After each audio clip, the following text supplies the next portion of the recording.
സഫർ ദിവസം 9 മുത്തുനബി സല്ലല്ലാഹു അലൈഹി വസല്ലമയുടെ സത്യസന്ധത ഒരു വ്യാപാര യാത്രയിൽ തെളിഞ്ഞപ്പോൾ മക്കയിലെ ജനങ്ങൾ നബിതങ്ങളെക്കുറിച്ച് അറിഞ്ഞിരുന്ന പേരുകൾ പ്രവാചകനായി വരുന്നതിന് മുമ്പ് തന്നെ അൽ അമീൻ, വിശ്വസ്തൻ, അസ്വാദിഖ്, സത്യസന്ധൻ, ഇത്തരത്തിലുള്ള പേരുകളിലായിരുന്നു.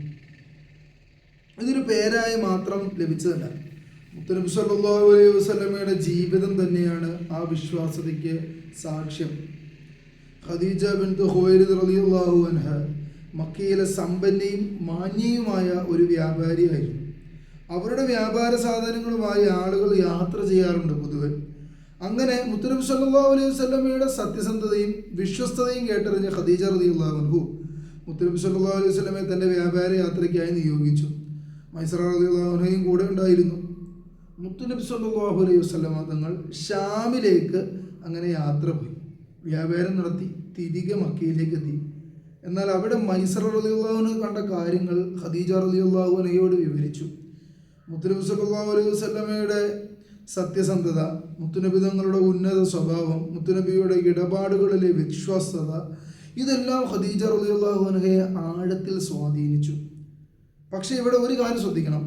മൈസറ റളിയല്ലാഹു അൻഹ അവിടുന്ന് കണ്ട അത്ഭുതങ്ങളായി പറയപ്പെടുന്ന ചില വിശദാംശങ്ങൾ സീറ ഗ്രന്ഥങ്ങളിൽ വന്നിട്ടുണ്ടെങ്കിലും അവയെല്ലാം സ്വഹീഹ് ഹദീസുകളിലൂടെ ഉറപ്പിക്കപ്പെട്ടവയല്ല. അതുകൊണ്ട് നമുക്ക് ഉറപ്പുള്ളതിൽ മാത്രം നിൽക്കാം. മുത്തുനബി തങ്ങളുടെ ഉന്നത സ്വഭാവം ഇവയൊന്നും അത്ഭുത കഥകളെ ആശ്രയിക്കുന്നതല്ലല്ലോ. മുത്തുനബി സല്ലല്ലാഹു അലൈഹി വസല്ലമയുടെ ജീവിതം തന്നെയാണ് അതിൻ്റെ ഏറ്റവും വലിയ തെളിവ്. ഇതിനായിട്ട് മുത്തുനബി സല്ലല്ലാഹു അലൈഹി വസല്ലമയുടെ ഖദീജ റളിയല്ലാഹു അൻഹയുമായുള്ള വിവാഹത്തിന് മുമ്പുള്ള വ്യാപാര ബന്ധത്തെക്കുറിച്ചുള്ള വിശദമായ സീറ വിവരണങ്ങൾ സീറത്തു ഇബ്നു ഹിശാമിലും മറ്റ് സീറ ഗ്രന്ഥങ്ങളിലും നമുക്ക് കാണാം. എന്നാൽ മൈസറ റളിയല്ലാഹു അൻഹുമായി ബന്ധപ്പെട്ട എല്ലാ വിശദാംശങ്ങളുടെയും ഹദീസ് നിലവാരം ഒരുപോലെയല്ല.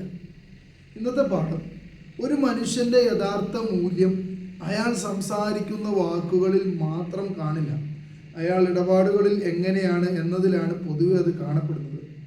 ലാഭം ലഭിക്കുമ്പോൾ സത്യസന്ധനാകുന്നത് എളുപ്പമായിട്ടുള്ള കാര്യമാണ്. പക്ഷേ നഷ്ടം സംഭവിക്കുമ്പോഴും സത്യം പറയുക, അവസരം ലഭിച്ചിട്ടും വഞ്ചിക്കാതിരിക്കുക, ആരും കാണുന്നില്ലെന്ന് തോന്നുമ്പോഴും അമാനത്ത് കാത്തു സൂക്ഷിക്കുക, ഇതാണ് യഥാർത്ഥ സത്യസന്ധത. മുത്തുനബി സല്ലല്ലാഹു അലൈഹി വസല്ലമയെ സ്നേഹിക്കുന്നുവെങ്കിൽ മുത്തുനബി തങ്ങളുടെ പേര് പറയുന്നത് മാത്രം പോരാ, ആ നബിതങ്ങളുടെ സ്വഭാവം നമ്മുടെ ഇടപാടുകളിലും പ്രതിഫലിക്കണം. മുത്തുനബി സല്ലല്ലാഹു അലൈഹി വസല്ലമയുടെ ഉമ്മത്ത് എന്ന് പറയുന്ന നമുക്ക് ആ ഹബീബ് നബിതങ്ങളുടെ സത്യസന്ധത നമ്മുടെ ജീവിതത്തിലും തെളിയിക്കുവാൻ സാധിക്കണം. അള്ളാഹു അതിനുള്ള തൗഫീഖ് നൽകട്ടെ. ഇൻഷാ അല്ലാഹ് നാളെ ഖദീജ റളിയല്ലാഹു അൻഹയുടെ ഹൃദയത്തിൽ മുത്തുനബി തങ്ങളുടെ സത്യസന്ധതയോടുള്ള ആദരവ് എങ്ങനെ വളർന്നു, ഒരു മഹത്തായ വിവാഹത്തിലേക്ക് നയിച്ച ബന്ധത്തിൻ്റെ തുടക്കം നമുക്ക് സംസാരിക്കാം. അള്ളാഹു തൗഫീഖ് ചെയ്യട്ടെ.